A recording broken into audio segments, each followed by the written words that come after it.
there's a lot to update on. Um,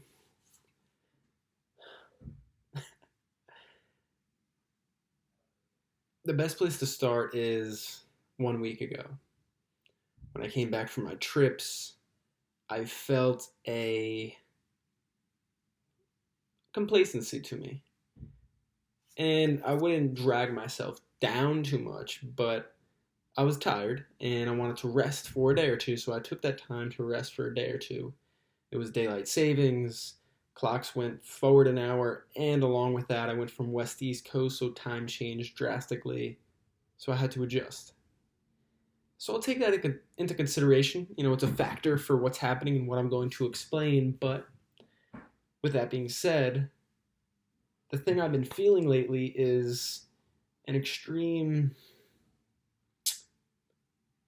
plateauing, and I always over escalate things because I have extremely high standards and I want to always grow to the next level.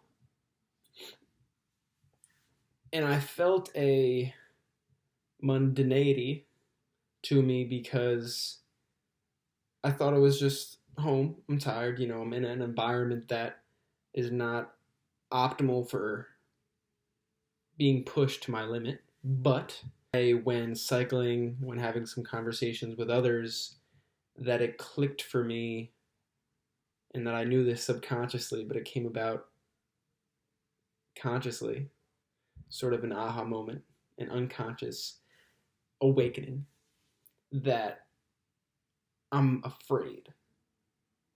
I'm genuinely afraid for the next level because there's so much discomfort, so much learning that needs to take place. And it's definitely hard to grasp at first because your ego does not want to admit it.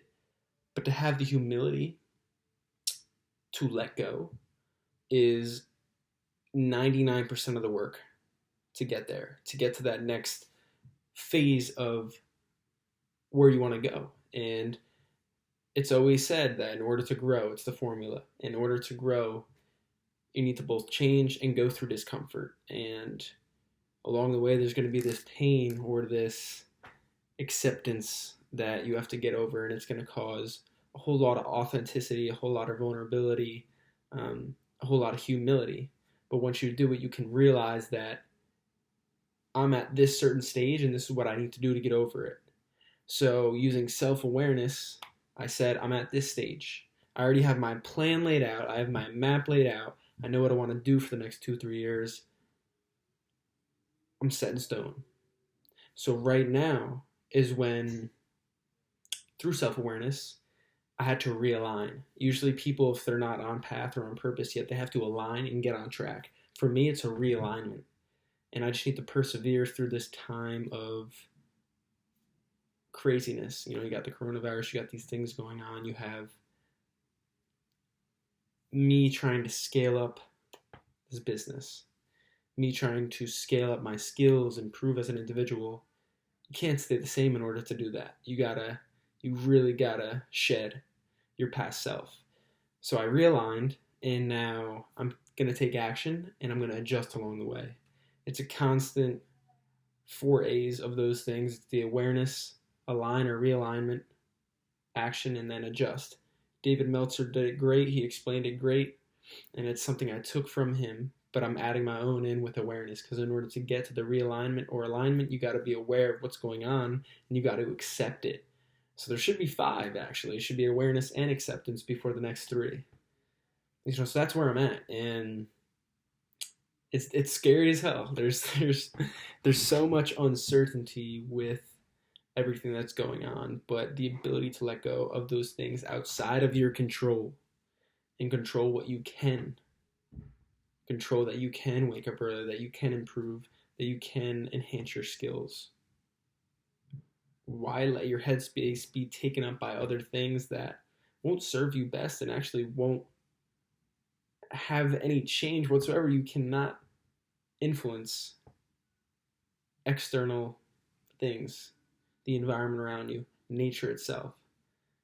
Never combat nature.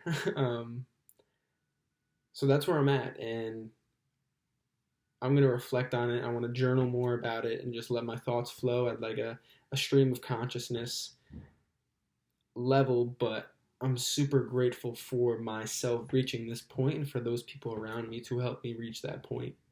Um, yeah, and I've been saying this for a while. I want to go back to the archives of these video journals and see when I said it. But 2020 is, I knew it. It's going to be a wild year. It's going to be filled with highs, filled with lows, the most extreme of both spectrums.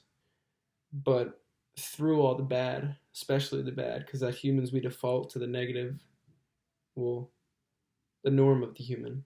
Growth mindset individuals know.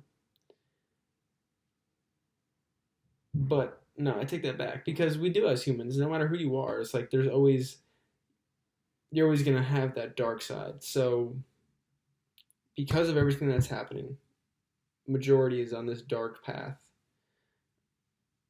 But to know that there's better coming and this too shall pass is what needs to be going through one's mind, what needs to be going through my mind. I need to affirmatively, repetitively say it to myself because what's going to come after this is going to be beautiful.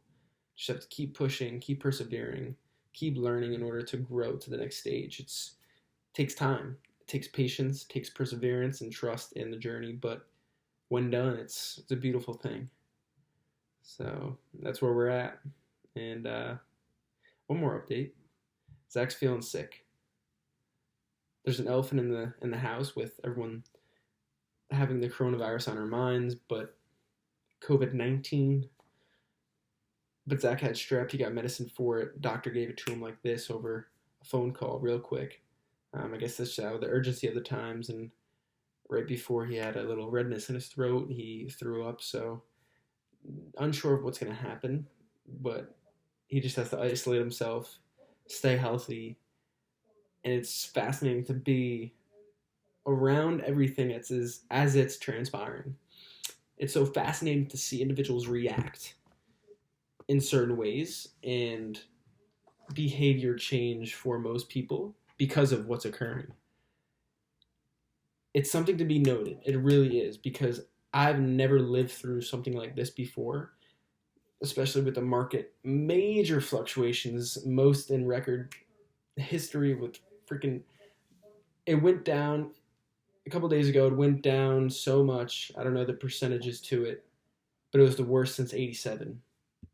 Then the next day it goes up, and it's the best since '08. So everything's just extreme in 2020. And to note this, observe this, and then do what's best based on what others are doing bad and good, and to take that with you, with your living, with your values. It's something I'm really, really doing, and that's why I'm going to reflect for like a straight on half an hour, because there's so much to note here.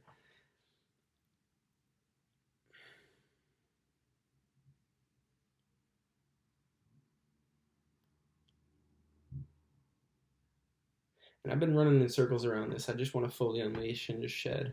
There's nothing to be holding back now. This journey is not easy. It's causing me to change in ways that I wish I didn't have to, but it's what's most needed for me. You know, God wants the best for you. He's not there to comfort you. He's there to change you. So I'm having to fix certain values and let go of those I appreciate. But that's what love is. That's what life is. It's the ability to let go and move on and know that you'll be better because of it. And to be honest, you'll probably be rewarded in some way, shape, or form. Those people will come full circle, or you'll be in a better position to have better individuals, better opportunities. So it's big this year with that. This year is a lot of self love, self talk enhancement with many individuals, and I'm seeing it with myself too. So I'm learning a lot, and I'm loving it. So to end the rabbit hole discussion and reflection, I will do that now. Peace. 2020. I love you.